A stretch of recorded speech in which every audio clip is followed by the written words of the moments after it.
Hello everyone, welcome to at Sarathi. मेरा नाम है लावण्या और आज हम कंटिन्यू करने वाले हैं पीवाईक्यू कॉन्सेप्ट्स की डिस्कशन। साइंस एंड टेक्नोलॉजी को कंटिन्यू करते हुए we will do the first question जो कि पूछा गया था। Very interesting one, very application based one. Consider the following communication technologies: closed circuit television, radio frequency identification and wireless local area network. अब ये फुल फॉर्म दिए गए हैं और पूछा गया which of the above are considered short range devices technologies. ये थोड़ा कंट्रोवर्शियल क्वेश्चन हो गया था। ये फुल फॉर्म्स हम बहुत कॉमनली जानते नहीं है, बट अगर आप इसका शॉर्ट फॉर्म करोगे तो this is nothing but CCTV, this is nothing but RFID. RFID वही टेक्नोलॉजी है जो फास्टैग में इस्तेमाल हुई है। FASTag was very much in news, था कि नहीं था? तो फास्टैग में आरएफआईडी इस्तेमाल हुआ है, तो you are suppose to know the technology. Wireless local area network is nothing but WLAN, ठीक है, WLAN जो हम अपने घरों पे इस्तेमाल करते हैं। So short range technologies. अब देखो, जब भी हम ये कम्युनिकेशन टेक्नोलॉजीज की बात करते हैं, there is no fixed definition कि कौन सा शॉर्ट रेंज है, कौन सा लॉन्ग रेंज है। और क्योंकि अभी यूपीएससी की ऑफिशियल आंसर की नहीं आई है, तो हम फॉर श्योर नहीं कह सकते कि कहां पे किस तरीके से इंटरप्रेट किया गया। बट अगर हम इसका मीनिंग लेके चलें तो ये तीनों ही शॉर्ट रेंज टेक्नोलॉजीज हैं। लॉन्ग रेंज टेक्नोलॉजीज अगर आप देखें तो वो होती है सैटेलाइट कम्युनिकेशन। जैसे कि जीपीएस आप लगाओगे अगर, तो GPS has a global coverage, है कि नहीं? उसकी ग्लोबल कवरेज होती है। तो satellite technology is a long range technology. As compare to that all three of these are short range technologies. तो हम तीनों ही टेक्नोलॉजीज को समझ लेते हैं बिकॉज फ्यूचर में they can be asked again. Now RFID is one thing जो थोड़ा सा भी डाउटफुल है लोगों को कि RFID एग्जैक्टली है क्या। So, radio frequency identification refers to wireless system comprising two components, that is tags and readers. तो जब आप किसी भी टोल से आजकल जाएंगे तो फास्ट टैग लेन अलग से होती है, आपको रुकना नहीं पड़ता है पैसे देने के लिए। You can simply cross because your car has a tag, एक स्टिकर होता है, और जो हमारा टोल होता है वहां पे एक रीडर होता है।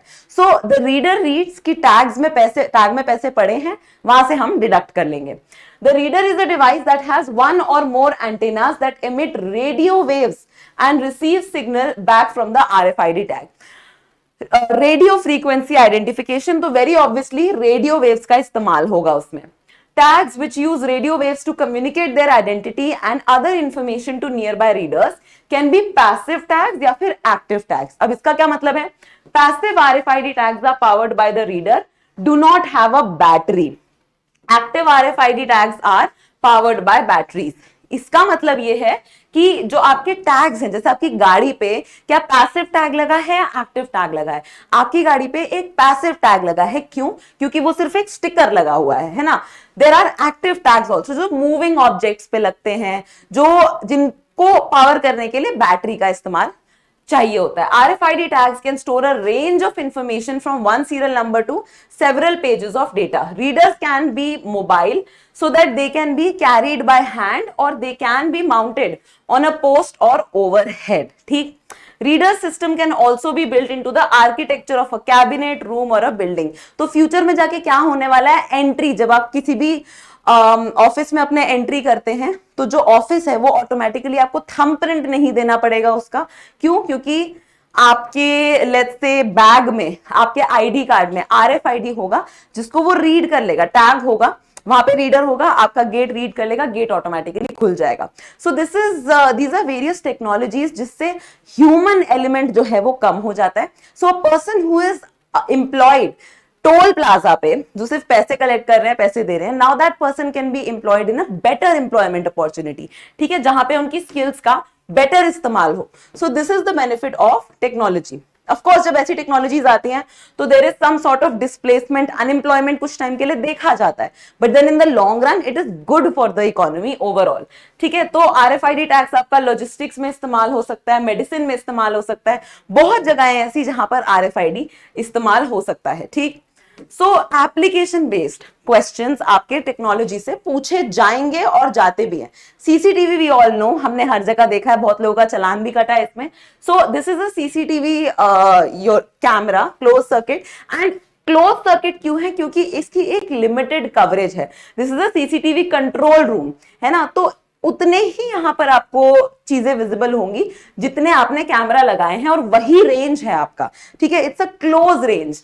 ऐसा नहीं है कि जो यहां पर आपका डिस्प्ले हो रहा है वो पूरे देश में ब्रॉडकास्ट हो सकता है। On the other hand, when you talk about broadcasting, जैसे आपका टीवी सिग्नल आता है, तो broadcasting through out the country same channel इंसान देख सकता है। क्यों? Because it's a long range technology, ठीक है। It is this one is a close circuit TV. Closed circuit television, also known as video surveillance, is the use of video cameras to transmit a signal to a specific place on a limited set of monitors. So this is the most important thing. It differs from broadcast television in that signal is not openly transmitted, though it may be employ point to multi-point और mesh wired wireless links, ठीक है। तो ऐसा हो सकता है कि एक सीसीटीवी कैमरा मल्टीपल कंप्यूटर्स पे दिखा रहा हो, या मल्टीपल कैमरास एक कंप्यूटर पे दिखा रहे हो, but still the fact remains that it is a closed network. Then even though almost all video cameras fit in the definition, term is most often applied to those used for surveillance in areas that require additional security, ठीक है। Security purpose के लिए CCTV इस्तेमाल होता है। Nirbhaya fund जो कि female security के लिए बनाया गया है, उससे भी दिल्ली में काफी सीसीटीवीज लगे हैं, बट देन अगेन उसका एक लिमिटेड कवरेज है। देन डब्ल्यू लैन, वायरलेस लैन। अब इसको हम देखें, ये हमने स्कूलों में भी पढ़ा है, ठीक है। तो यहां पे देखो, wireless LAN is a wireless computer network that links two or more devices using wireless communication to form a local area network. So LAN का मतलब ही local area network होता है. That means it does not have a wide connectivity. It has a limited connectivity. Limited area such as home, school, computer laboratory, campus, office building. अगर आप ये मान के चलो कि एक पूरा ऑफिस भी एक इंटरनेट कनेक्शन से कनेक्ट हो रहा है, still it is a local area network, ठीक है। It is not a wide range technology, it is a short range technology. Gives user the ability to move around within the area, remain connected to network. अब देखो, for example, अगर यहाँ पे Elon Musk का Starlink आप mention करो, Elon Musk Starlink satellite based internet connection जो है वो सबको देने की तैयारी में है, जो कि सैटेलाइट से इंटरनेट कनेक्शन को ट्रांसमिट करेगा। Now this is a long range technology. क्यों? क्योंकि ये बहुत बड़ा एरिया कवर करेगी, ग्लोबल एरिया भी कवर कर सकता है, ठीक। Through a gateway, WLAN can also provide a connection to the wider internet. तो उसको गेटवे चाहिए कि एक बिल्डिंग से शायद दूसरे बिल्डिंग भी करते, पर WLAN कभी ऐसे नहीं करेगा कि एक शहर से दूसरे शहर में भी आपने इंटरनेट ट्रांसमिट कर दिया। देन क्वेश्चन आया था मियावाकी मेथड पे। देखो, ये जो मेथड था ये बहुत टाइम से न्यूज में था, ये सिर्फ 2022 की बात नहीं है, पिछले 2-3 साल से न्यूज में था। So let's see. Miyawaki method is well known for promotion of commercial farming, development of gardens using genetically modified flora, creation of mini forest in urban area, harvesting wind energy on coastal areas and sea surfaces. ये aspect, ये technology पता है तो पता है, नहीं पता तो नहीं पता, but as a UPSC aspirant आपको पता होना चाहिए, क्योंकि ये बहुत ही कॉमन टेक्नोलॉजी हो चुकी है।